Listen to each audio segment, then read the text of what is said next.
Welcome to prime time edition. రైతన్నలకు నేనున్నా అంటున్న జగన్, బైపోల్ ఖాయమంటున్న గులాబీ పాస్, అందరి టార్గెట్ వాళ్ళే, జీహెచ్ఎంసీ పై విజిలెన్స్ నిఘా. ఇలాంటి వివరాలు చూసే ముందు హెడ్లైన్స్ ఓసారి చూద్దాం. నేను ఇదే చంద్రబాబు నాయుడు గారికి చెప్తా ఉన్నా, ఎల్లకాలం మీ ప్రభుత్వం ఉండదు.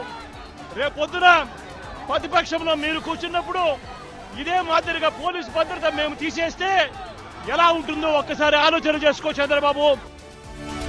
గుంటూరు మిర్చి యార్డ్ దగ్గరికి వెళ్ళాం. అబద్ధాలంటే అబద్ధాలు.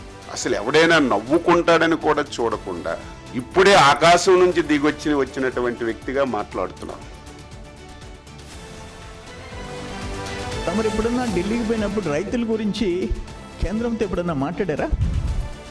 కేసులు, బెయిళ్ళు, జైళ్ళు తప్ప ఏ రోజన్నా ప్రయత్నం చేశారా? అధికారం ఉండగా బల్ల కట్టాడు, మేసం తిప్పాడు, కట్ట తిరిగాడు, రకరకాల చిందులు వేసినాడు. నిన్న స్కూల్ పిల్లల్లాగా జగన్మోహన్ రెడ్డికి వచ్చి జగన్మోహన్ రెడ్డికి వెళ్ళిపోయాడు. రిటైర్ అయిపోయినా పర్వాలేదు, మేము మీ మీద కక్ష సాధిస్తాం, మీరు పని చేస్తే మేము ఒప్పుకోము, మీరు అన్యాయాన్ని బయటకు తీసుకొస్తే మేము మీ మీద దాడి చేస్తాం అని భయంకరమైన బెదిరింపులు చేయడం ఎంతవరకు కరెక్టు, ఎంతవరకు ప్రజలకి ఇది మంచిది అనేది కూడా మన ప్రజలు విశ్లేషించాల్సిన అవసరం ఉంది.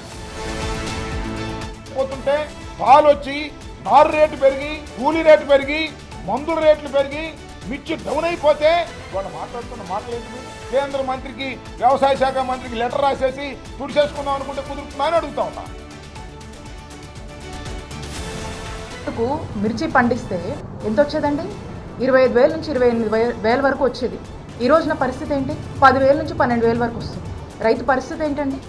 అప్పులు చేసుకొని నానా ఇబ్బందులు పడుతూ పంట వేసుకున్నటువంటి రైతు పరిస్థితి ఏంటి? కానీ చంద్రబాబు నాయుడు గారు ఈరోజు ఆ ప్రభుత్వంలో కానీ ఆ మంత్రులు కానీ వ్యవసాయం చేసే రైతు యొక్క విలువలు ఎక్కడా వాళ్ళకి కనిపిస్తలా. రైతు కష్టాలు, వాళ్ళ వ్యతలు ప్రభుత్వానికి తెలియపరిస్తే ఆగమేఘాల మీద కేంద్ర ప్రభుత్వానికి, కేంద్ర మంత్రికి ఇవాళ ఉత్తరం రాస్తా ఉంది. వంశీ మీద కేసులు పెట్టే అంత ఇంట్రెస్ట్ వాళ్ళు రైతుల మీద చూపిస్తున్నారా?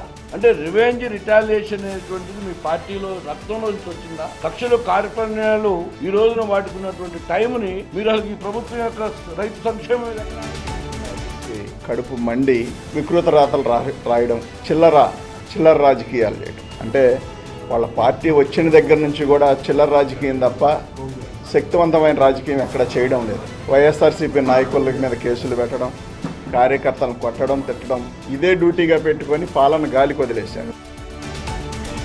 కూటమి ప్రభుత్వం ఒక ఫేక్ ప్రామిసెస్ మళ్ళా మొదలుపెట్టింది. అప్పుడు ఎలక్షన్ వచ్చినప్పుడు డిఎస్సి పెట్టి ఉద్యోగాలు వేస్తా అన్నారు.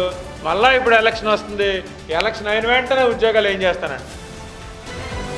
రాష్ట్రంలో అత్యంత శక్తివంతమైన నాయకుడు అక్కడికి పరామర్శకు వెళ్తా ఉంటే వీరు పోలీసు వాళ్ళని అక్కడ రక్షణ వలయాన్ని ఎందుకు ఏర్పాటు చేయలేకపోయారు?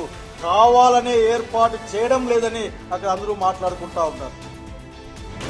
మాకు అధికారమే పరమావిధిగా పనిచేసే ఆలోచన లేదు. తెలంగాణ అస్తిత్వ పరిరక్షణ ముఖ్యం, తెలంగాణ ప్రజల ప్రయోజనాల పరిరక్షణ ముఖ్యం. వాటి కోసం పనిచేయాలని చెప్పి సమావేశం ఈరోజు అభిప్రాయపడ్డది.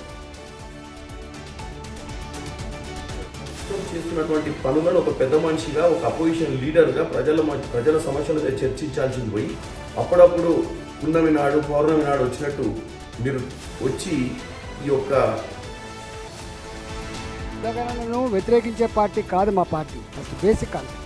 కానీ డ్రామా కంపెనీ లాగా నడపకంటున్నది.